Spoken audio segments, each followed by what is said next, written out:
راجہ رفاقت صاحب، اس پہ میں ایک ہی شعر کہوں گا، بند کمروں کی سیاست میرا منشور نہیں ہے، جو بات بھی کہوں گا سر عام کہوں گا۔ السلام علیکم ناظرین، کشمیری اسٹوڈیو کے ساتھ آپ کا ہوسٹ، آپ کا دوست راجہ رفاقت حسین آج آپ کے سامنے حاضر ہے۔ ہمارے درمیان اس وقت بیگ صاحب موجود ہیں جو کہ سیاسی شخصیت ہیں اور ابھرتی ہوئی شخصیت ہیں، یہ سیاسی اور نوجوان بھی ہیں۔ آج ہم ان سے ہٹیاں کے مسائل کے اوپر اور جو الیکشن ہمارے ہو چکے ہیں اس کے بعد وہ کوئی سیٹنگ نہیں ہو رہی ہے، پتہ نہیں لگ رہا ہے کون کیا لگے گا، کون کہاں لگا ہوا ہے اور کیا لگنے والا ہے، تو یہ بیچ میں گیپ آ چکا ہے۔ تو میں ان سے اس پر ان سے بات کروں گا کہ آپ عوام کو اور اپنے ہٹیاں بالا کی عوام کو اس چیز کی تسلی اور یقین دہانی کرائیں کہ واقعتاً یہ الیکشن ٹھیک ہوئے ہیں کہ ہمارے ساتھ کوئی لالی پاپ کھیلا گیا ہے۔ جی بہت شکریہ راجہ رفاقت صاحب آپ کا اور کشمیر اسٹوڈیو کا کہ آپ نے ہمیں موقع دیا اہم ایشوز کے اوپر بات کرنے کا۔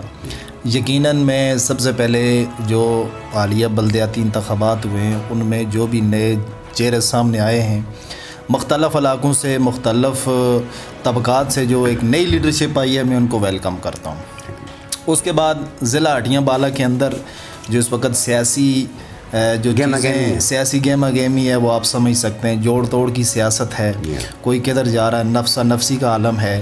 اور یہاں پہ جو میجارٹی دیکھی جائے تو وہ پی ٹی آئی والوں کی بھی ہے، لیکن سیاست ہے کہ اس کے اندر جو ہے سیاست کے ایک ہی اصول ہے کہ اس کا کوئی اصول ہی نہیں ہے۔ یہاں سے آپ کو موقع ملے تو آپ چیزوں کو ایڈجسٹ کر سکتے ہیں، یہ عوام ہی کے لیے کی جاتی ہے۔ لیکن حالیہ بلدیاتی انتخابات کے بعد اس وقت تک جو آگے والے پورشن جو ہے ہمارے جو سیاسی چیزیں ہیں وہ آگے کیسے چل رہی ہیں، وہ بس بند کمروں میں چل رہی ہیں اور بڑے اچھے الیکشن ہوئے۔ یہ نہیں ہے کہ اس بار جو مجھے شائبہ تھا، جو میرے اندر ایک چیز جو مجھے بار بار مجھ سے پوچھ رہی تھی کہ آیا یہ الیکشن کیسے ہوں گے، بعض جگہ پہ برادریوں کا انفلوئنس رہا، بعض جگہ پہ نظریات کا انفلوئنس رہا، بعض جگہ پہ مختلف چیزیں جو ہیں آئی ہیں۔ بہرحال میں حکومت وقت کو اس کا کریڈٹ دیتا ہوں کہ انہوں نے اس چیز کو بھی مائنس کر کے کہ یہ ضلع ہٹیاں بالا میں یا پورے آزاد کشمیر میں پاکستان کی افواج کے بغیر یا پاکستان کی سیکورٹی کے بغیر یہاں پہ الیکشن نہیں ہو سکتے، لیکن ہوئے۔ ہم اس پہ حکومت وقت کو کھلے دل سے، صمیم قلب سے خراج تحسین پیش کرتے ہیں کہ انہوں نے بلدیاتی انتخابات کروائے اور یہ تسلسل آگے بھی جانا چاہیے۔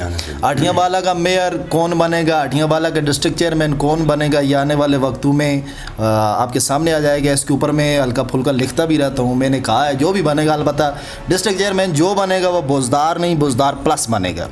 ہٹیاں بالا میں جو میئر کا ایک ٹرائنگل ہے، اس وقت ایک پی ٹی آئی جیتی ہوئی ہے، ایک نون لیگ جیتی ہوئی ہے اور ایک پیپلز پارٹی جیتی ہوئی ہے، تو میں سمجھتا ہوں کہ یہ چیزیں آپس میں اس وقت گھوم رہی ہیں، سرکولیٹ کر رہی ہیں۔ لیکن بنیادی طور پر یہ الیکشن ہونے کا مقصد صرف اور صرف عوام کو سہولیات مہیا کرنا ہے۔ اس وقت گزشتہ 5 سال ہوں یا یہ والا ٹینیور ہے، اس کے اندر ہٹیاں بالا میں کوئی بھی میگا پروجیکٹ نہیں ہے۔ عوام صرف وعدوں دعووں کی حد تک سن رہی ہے۔ ہمارے قانون کو تھوڑا سرور مل رہا ہے کہ یہ پی ٹی آئی والے یہ کر رہے ہیں، نون لیگ والے یہ کر کے گئے ہیں، عملاً انہوں نے کچھ بھی نہیں کیا۔ فارمیلٹی ہے، بس اعلان ہے۔ جی ہاں، ادھر حقیقت یہ ہے کہ ہمیں جو یونیورسٹی کیمپس ملا یہ پاکستان پیپلز پارٹی کے دور میں ملا، گریٹر واٹر سپلائی ملی یہ پاکستان پیپلز پارٹی کے دور میں ملی۔ اس کے بعد نون لیگ نے تو 2 ہی میگا پروجیکٹ کیے ہیں۔ میں بارہا دفعہ یہ کہہ کے تھک گیا ہوں، ایک اسپتال والا فلائی اوور، ایک یہ کھانا بیلا والا فلائی اوور، جو انہوں نے پورے 5 سال میں کمپلیٹ کیا ہے۔ یہ کوئی سیاسی ایشو نہیں ہے، جو مطلب آپ نے کھانڈا والا کا فلائی اوور کہا اور یہ جو کہا آپ نے، یہ کوئی سیاسی ایشو نہیں ہے، یہ ہمارا ہٹیاں والا کا بین الاقوامی ایشو ہے اور یہ ہونا چاہیے۔ یہ سیاست سے ہٹ کر بھی پاکستان کو بھی اس کا نوٹس لینا چاہیے اور آزاد کشمیر میں جتنی جماعتیں ہیں یہ مل کر اس کے اوپر بات کریں۔ یہ کسی ایک کے کریڈٹ کی بات نہیں ہے۔ ہم دیکھ رہے ہیں کہ عوام بڑے بیتاب ہے کہ یہاں ایک پروجیکٹ لگنے والا تھا چائنا، جس میں لوگوں نے کام کر رہے تھے، کیونکہ یہاں آپ آزاد کشمیر کی سمجھتے ہیں یہاں کوئی فیکٹریاں نہیں ہیں۔ نوجوان بڑے بے قراری سے انتظار کر رہے تھے کہ کب یہ پروجیکٹ لگے گا اور ہم لوگ بھرتی ہوں گے اور اپنے حالات تبدیل کریں گے، لیکن وہاں تو نہ بھرتی ہوئے الیکشنوں کے جو چکروں میں ڈال کے لوگوں کو پھر نچایا گیا، پھر گھمایا گیا، الیکشن بھی ہو گئے، سب اچھا ہو گیا۔ لیکن اب جو سناٹا اور خاموشی اور جو گیپ ہے، اس گیپ کو آپ واضح کریں کہ یہ سیاسی لوگ کیا کر رہے ہیں پس پردہ۔ سر بند کمروں کے اندر اس وقت سیاست چلی گئی ہے، عوام نے ووٹ ڈال دیے تھے، اس کے بعد جوڑ توڑ کی سیاست ہے۔ اس کے بعد آپ دیکھ سکتے ہیں کہ آئے روز چند سیاسی لوگ ایک کمرے میں بیٹھے ہوئے ہیں، چند دوسرے میں بیٹھے ہوئے ہیں، چند تیسرے میں بیٹھے ہوئے ہیں، جوڑ توڑ کا سیاسی عمل ہے، فلاں پارٹی یہ بنا رہی ہے، فلاں یہ بنا رہی ہے۔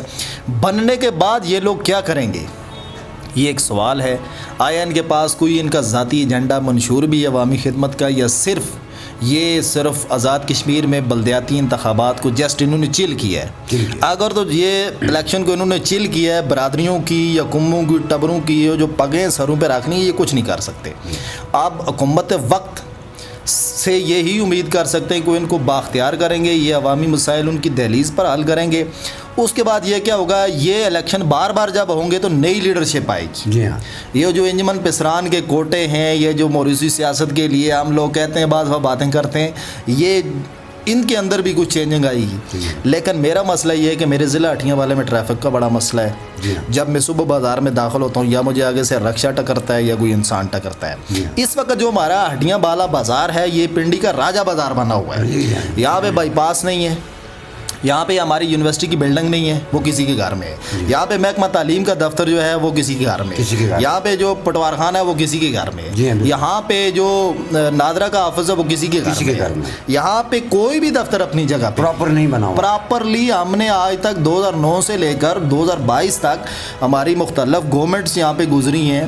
ماشاءاللہ پچھلی بار تو ہمارے وزارت عظمیٰ کا سر ہمارے سر پہ سجا. ہمارے پاس کوئی روڈ میپ نہیں تھا، صرف پارٹیاں آتی ہیں، جیتتی ہیں، وہ چلے جاتے ہیں.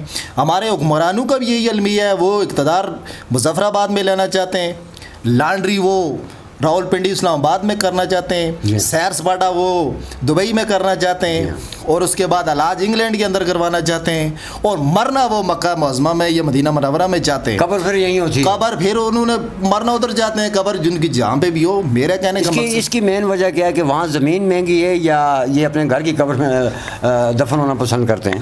بس یہ اپنی مٹی سے یہ محبت کرتے ہیں. اس کے بعد برسیاں بنانی پڑتی ہیں، ان کے بعد دیگر چیزیں کرنی پڑتی ہیں.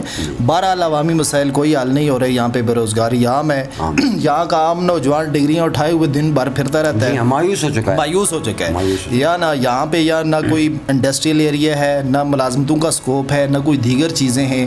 میں صاحب اقتدار لوگ یا جو یہاں کے سٹیک ہولڈر لوگ ہیں ان سے یہی کہوں گا کہ یہ جگاڑ کر کے ہم 2 3 4 سیزن اور نکالیں گے. اس کے بعد ہمارے ہاں پہ جو چیزیں میری نظر سے میں دیکھ رہا ہوں وہ انتہائی بھیانک اور خوفناک ہیں.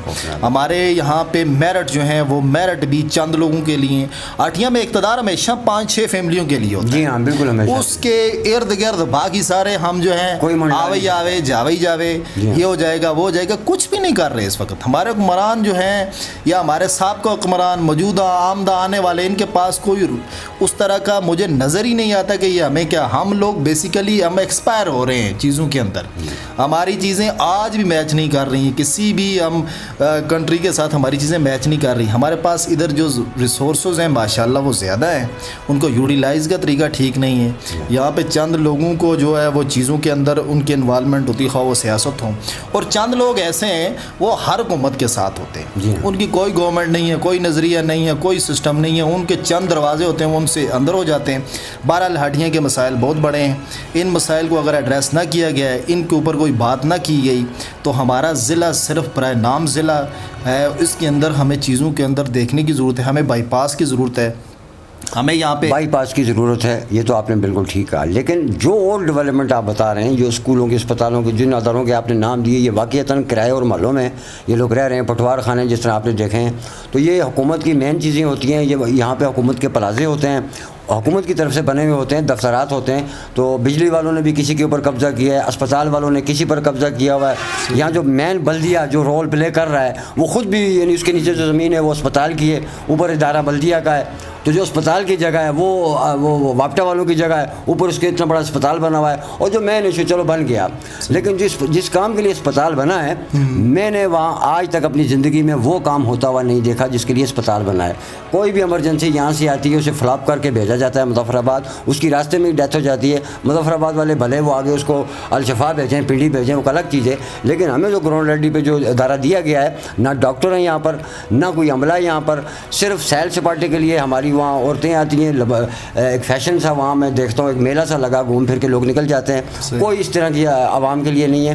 تو میں آپ سے یہ کہنا چاہوں گا کہ آپ اپنی عوام کو بھی یہ بتائیں کہ جو لیڈروں کو آپ لے کر آگے آئیں، کم از کم وہ آج اپنی پگڑی اونچی کرنے کے چکر میں پڑے ہوئے ہیں. اس مسائل کے اوپر وہ لوگ کھل کر بات کیوں نہیں کرتے ہیں؟ سر اس کی بیسک جو وجہ مجھے سمجھ آتی ہے ہمارے اداروں کے یہاں پہ فلاپ ہونے کی، وہ صرف ایک ہی ہے. ہماری یونیورسٹی اٹھا کے دیکھ رہے ہیں، یہاں پہ کسی سابق وزیر مشیر کی بہو ہوگی، بیٹی ہوگی، ہاں جی ہاں، یہ ہوگی، میرٹ پہ کسی کو یہاں نہیں دیا جاتا ہے. وہ جب نہیں آئے گی، ایسے تیسے کرے گی، پیریڈز نہیں لے گی، پنکچویلٹی نہیں دکھائے گی، اس کے اندر کیا ہوگا کہ وہ لوگ جو ہیں، وہ جن لوگوں کے وہ اپنا قیمتی سرمایہ ان اداروں میں داخل کرتے ہیں، وہ خراب ہو رہا ہے. ہمارے ہاسپٹلوں میں بھی کیا ہے، ڈاکٹر آتے ہیں یہاں پر، وزراء کرام کی بیٹیاں، بڑے کھڑپینچوں کی بیٹیاں یا ہاؤس جاب جو کرنے والی ہیں، یہ صرف جسٹ ادھر گھومنے پھرنے آتی ہیں. دیکھیں ڈاکٹر یہاں آتے ہیں، میں نے دیکھا ہے ڈاکٹر یہاں بہت اچھے اچھے آئے ہیں، میڈیکل سے آئے ہیں، کالجز سے آئے ہیں، اچھے ڈاکٹر آئے ہیں. لیکن ہوا کیا ہے، یہاں کے جو مقامی ڈاکٹر ہیں بیوروکریٹس ٹائپ کے، وہ ان کو ٹکنے ہی نہیں دیتے، کیونکہ ان کے جو میڈیکل اسٹور ہیں وہ بند ہو جاتے ہیں. تو وہ اپنے کلینک چلانے کے لیے ان کو اتنا تنگ کرتے ہیں، رات کی نائٹ ڈپٹی دی، ایسی ویسی ڈپٹیاں دیتے ہیں جس میں وہ تنگ ہو جاتے ہیں یہاں پر، پھر ان کو مجبوراً یہاں سے خلا کرنا پڑتا ہے. چلو میں ایڈمنسٹریشن کے حوالے سے میں اتنا بات اس لیے نہیں کروں گا، مجھے کیونکہ ہاسپٹل میں 3-4 ڈاکٹرز کو میں جانتا ہوں جو یہاں پہ پراپر ٹائم دیتے ہیں. باقی جو باہر سے آئے ہوئے ہیں، ایک بار میں ادھر ہی تھا تو ایک ڈاکٹر صاحب نے ہمارے ایک مریض جو تھے، وہ بڑے ماشاءاللہ ان کے بھتیجے جو تھے وزیر تھے، ان ڈاکٹر صاحب نے ان کے ساتھ بدتمیزی کر دی. میں نے پوچھا کیوں؟ انہوں نے کہا جی کہ مجھے سزا کے طور پہ یہاں پہ رکھو. میں نے کہا آپ کی ڈیوٹی ہے، آپ نے یہاں پہ قوم کی خدمت کرنے آئے ہیں، تو آپ ان کے ساتھ کیوں ایسی باتیں کر رہے ہیں؟ انہوں نے کہا تاکہ میں ان کے ساتھ جھگڑا کروں، یہ مجھے واپس کسی اور جگہ بھیجیں. ڈاکٹر مصطفیٰ صاحب پچھلے الیکشن لڑا اور بہت اچھی طریقے مارجن سے وہ جیتے، لیکن انہی کی کچھ فیملی کے لوگوں نے اسی ہاسپٹل کے باہر افشان زیبی کو بلایا اور بہت بڑا ڈانس کیا، پوری دنیا نے دیکھا، پٹاخے پھٹے. ڈاکٹر مصطفیٰ صاحب خود ڈاکٹر ہیں، خود ڈاکٹر ہونے کے باوجود انہوں نے اس ہڈیاں کے بارے میں کیوں نہیں غور کیا؟ مجھے لگتا ہے ان کی ہارنے کی سب سے بڑی وجہ یہاں سے شروع ہوتی ہے کہ وہ خود ڈاکٹر تھے. اگر وہ سیاست میں اگر وہ کچھ نہ اپروو کر سکے، کم از کم اس میڈیسن اس شعبے کو، اس وقت جو ان کی شادی ہوئی، میں کسی بندے کی ذاتی زندگی وہ تو دنیا نے دیکھی بھائی، اس وقت ذاتی زندگی کی بات نہیں، ذاتی ہوتی تو گھر میں ہوتی، شامیانے کے اندر ہوتی، انڈر کنسٹرکشن تھا، یہ پوری دنیا کو دکھایا گیا. یہ ڈاکٹر صاحب جو ہے ان کی ذاتی زندگی اور ان کی سیاسی زندگی پر میں بحث اس لیے ان کی ذاتی زندگی ان کے پاس ہے، لیکن جو عوام کے لیے وہ لے کر آئے تھے اس زندگی کی بات کر رہا ہوں. وہ خود ڈاکٹر تھے، کہنے کا مقصد ہے وہ خود ڈاکٹر تھے. تو وہ لیڈرشپ کو زیادہ ہوا پکڑتے رہے، لوگوں کو ملنے کے لیے گاؤں میں گھومتے رہے. انہوں نے اسپتال کے بارے میں کچھ نہیں سوچ سکا، اس کے بعد کیا کچھ سوچے گا؟ سر میں اس پہ ایک ہی جملہ کہوں گا، جو بوئے سو وہی کاٹے. اچھا، تو آپ اپنی اس ینگ فورس کے لیے آخری میسج دے کر جائیں تاکہ کوئی اچھا سا میسیج دے. میں تمام ینگسٹر کو یہ کہتا ہوں، خواہ وہ کسی شعبے کے اندر ہے، تعلیم میں، صحت میں، جہاں بھی ہیں، اپنا مقام پیدا کریں، اپنا کردار بنائیں. سیاست میں ہیں تو خدمت کا جذبہ رکھیں، یا کسی ادارے کے اندر ہیں پھر بھی خدمت کا جذبہ رکھیں. خدمت خدمت خدمت ہی ان کا مشن ہونا چاہیے. باقی انسانیت کے لیے انہیں کام کرنا چاہیے. آج کل کے اس فسادی دور کے اندر جب یہاں پہ ٹبروں کنبوں کی سیاست زور پکڑ رہی ہے، ہم بھی ایک دوسرے کو اب اپنے نام سے نہیں پکارتے. میں آپ کو رفاقت صاحب نہیں کہوں گا، راجہ صاحب کہوں گا، آپ مجھے مغل صاحب کہیں گے، کوئی کسی کو سید صاحب کہے گا. اس چیز سے نکلیں. صرف انسانیت اور ہمارے نبی کی یہاں پہ آمد کا جو مقصد بھی یہ تھا کہ انسانوں سے تفریق کو ختم کرنے آئے تھے، محبت پھیلانے آئے تھے. ہم محبت کے ہمیں سفیر بننا چاہیے، ہمیں نفرتوں کو مٹانا چاہیے. ہمیں ہر انسان کو جو اس کا فنڈامنٹل رائٹس ہے اس کے حوالے سے اس کو ڈیفینڈ کرنا چاہیے. یہ چیزیں آگے چل کے بہت ہی فلاپ ہو رہی ہیں. آزاد کشمیر سے ٹرائبل پالیٹکس کا انشاءاللہ ایک وقت آئے گا، خاتمہ ہوگا. یہاں پہ ٹبروں کموں قبیلوں کی جو اجارہ داری ہے وہ ختم ہوگی. عام آدمی کو اتنی اویئرنیس آئے گی، وہ انشاءاللہ اپنے حقوق کے لیے بات بھی کرے گا اور لڑے گا. یہ جو شامیانے کے اندر باتیں ہو رہی ہیں، میں آپ نے ابھی بھی کہا، تو آپ ان کو ایک میسج دیں کہ یہ جو بند کمروں میں آپ میٹنگیں کر رہے ہیں، یہ آپ کی صحت کے لیے بھی نقصان دہ اور آنے والے وقت اور آپ کی سیاست کے لیے بھی نقصان دہ. اس پہ فوری طور پر آپ لوگ بیٹھ کر ڈیسائیڈ کریں اور اپنی اپنی چیئروں پر آئیں تاکہ یہ کام ہو سکے. راجہ رفاقت صاحب، اس پہ میں ایک ہی شعر کہوں گا، بند کمروں کی سیاست میرا منشور نہیں ہے. جو بات بھی کہوں گا سر عام کہوں گا.